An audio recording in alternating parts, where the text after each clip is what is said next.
What's up, rockers? Welcome to day 3 of the Ayuke Rocks Challenge. In the past 2 lessons, we focused on technique. Today, we're diving into music theory. You'll learn about double stops and power chords, and of course, a very famous rock riff. A riff that literally everyone knows. Having said that, let's get started. What is a double stop? In music, a double stop is the technique of playing 2 notes simultaneously on a stringed instrument. Basically, this is a double stop. Double stops give you a fuller sound, and the most common double stops in rock music are fourths and fifths.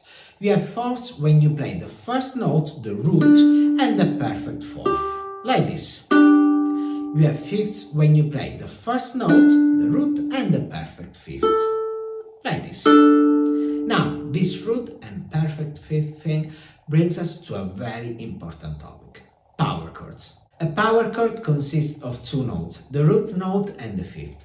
It's neither major nor minor. Power chords sound powerful and are very common in rock music. They are notated with the number 5 next to them, so C5 is essentially the power chord of C. Just to give you an idea, this is C major and this is C5. Notice how the C5 chord has more edge.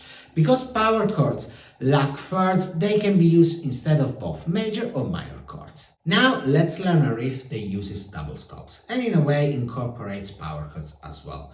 But we'll delve deeper into power chords in lesson 4, so don't worry about it for now. Going back to today, this is the riff.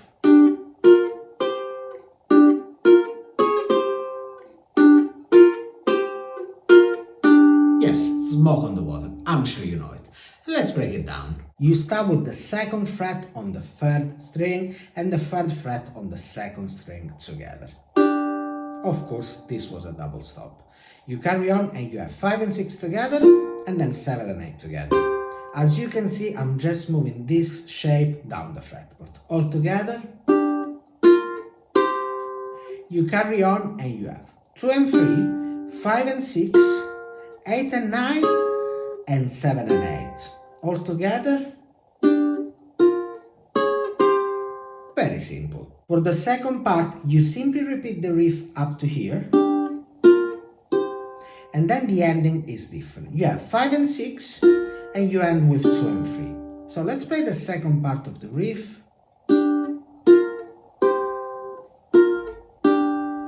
Okay, now you're ready to play the entire riff. 3, 4.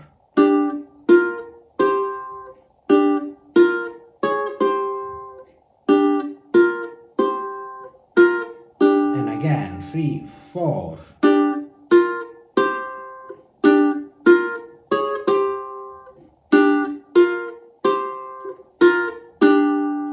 This was a simplified version. If you want to dive deeper into learning this riff, check out my tutorial on it.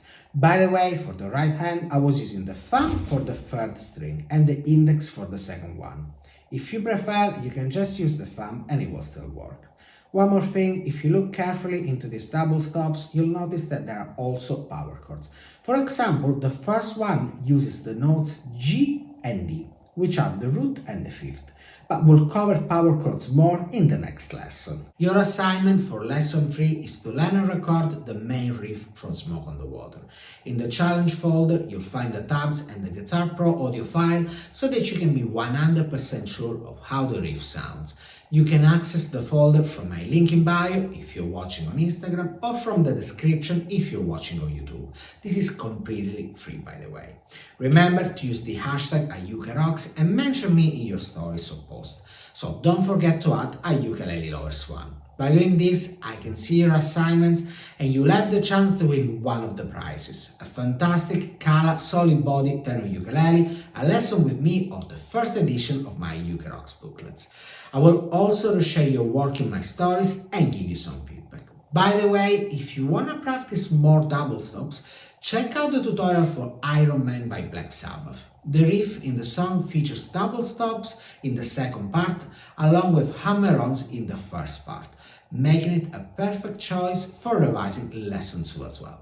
Having said that, I'm looking forward to your assignments, and I'll see you in a few days with the 4th lesson of the challenge. Ciao!